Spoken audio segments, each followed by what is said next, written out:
We usually talk about subscriptions as a payment method, like a neat way to spread out the cost of music, software, or streaming.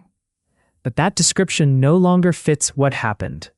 Subscriptions stopped centering on single products and turned into a way of organizing everyday routines. More and more, you are not buying a thing and then using it until it wears out. You are paying continuously for permission to keep parts of your life running. At first, it looked practical. You no longer needed to spend hundreds of dollars up front for software, a DVD collection, or a car you could barely afford to maintain. Access felt lighter than ownership, and often cheaper. For a monthly fee, you got updates, convenience, and the sense that everything was current. The deal seemed practical because it solved a real problem. Most people wanted use more than possession. That shift from ownership to access changed more than receipts. When you own something, the transaction ends, and your relationship with the thing becomes relatively stable. When you subscribe, the transaction never really ends. Your music can disappear when licensing changes, your software can lock features behind a higher tier, your files can outgrow your storage plan, and your home can become a monthly reminder that shelter itself is now a recurring negotiation. Daily life starts to feel less like keeping possessions and more like paying to prevent services from shutting off. Recurring payments do something one-time purchases do not. They remove the moment of decision. Once autopay is turned on, the customer stops asking, "Do I want this today?" and starts living inside a default. That is why companies love free trials, annual billing, and streaks. A free trial converts hesitation into habit, annual billing hides the monthly cost, and streaks make cancellation feel like breaking progress. They are part of a system designed to make continuation feel easier than reconsideration. In that system, the product is often not the movie or the app. What the company needs to keep selling is your return next month. A streaming platform does not just want you to watch one show, it wants your evenings to happen inside its menu. A productivity app does not just want to help you organize tasks, it wants to become the place where your unfinished ambitions live. A food delivery service does not simply bring dinner, it trains your threshold for inconvenience. When a business depends on uninterrupted billing, your repeated habits start to function like stock it can count on. Subscription businesses spread far beyond software, for a clear reason. Software proved that recurring payments create predictable revenue, and companies saw that the same system worked anywhere people had a repeated need.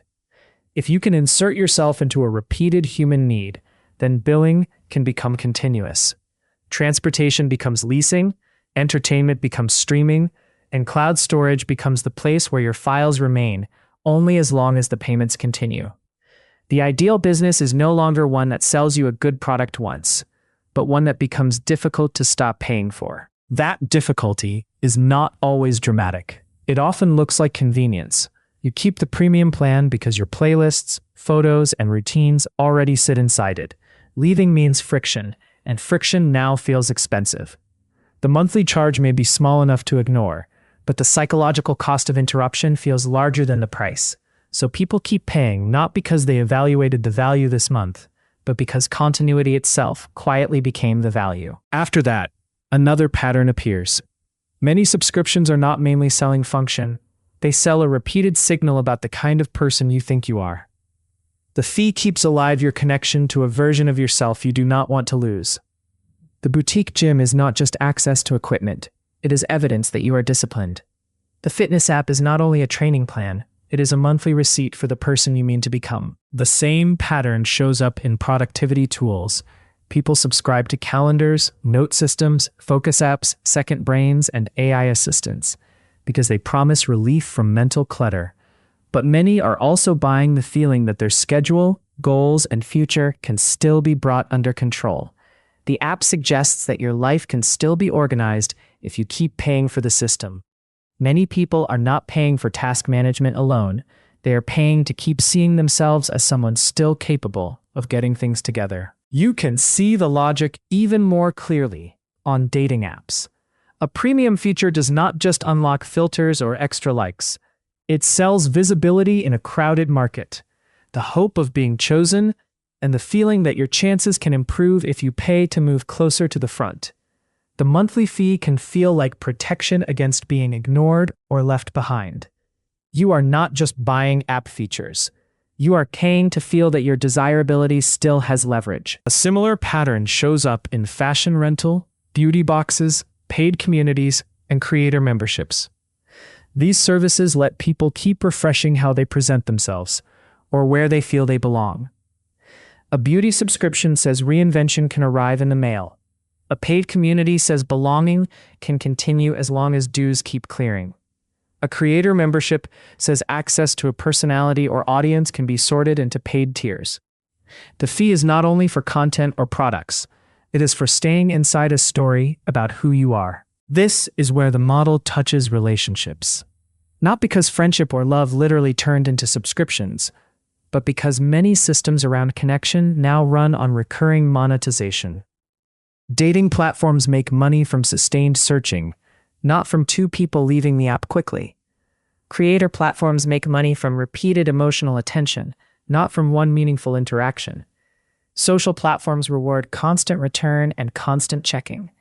When loneliness stays unresolved, desire stays active, and status stays uncertain, those feelings can keep producing revenue month after month. That changes behavior in concrete ways. If belonging is mediated through apps, memberships, and feeds, then connection starts arriving as access rather than permanence. You join a Discord, a Patreon, or a group chat, and each one offers proximity on a renewable basis. You are always near people, but often through systems that can downgrade, expire, or disappear. The emotional atmosphere of modern life starts to resemble a dashboard of active subscriptions. You keep your place by continuing to show up and continuing to pay. Who benefits from this is not hard to see. Companies get predictable cash flow, higher lifetime value, and data on how to keep you around. Investors prefer businesses that can count next month before next month happens. But the consumer side is more complicated than simple exploitation. People accept this trade because subscriptions make the upfront costs smaller, remove repeated choices, and fit a life already crowded by decisions. The model works well for users, until the routine becomes hard to imagine living without. The economy did not just find a better way to charge you. It found a way to keep your routines attached to uninterrupted billing. You keep paying to avoid interruption, preserve momentum, stay recognizable to yourself, and keep daily life from slipping backward. What looks like a collection of small monthly charges is often a larger arrangement, a life built on renewable permission. The promise is no longer ownership. The promise is continued access for as long as the payments continue.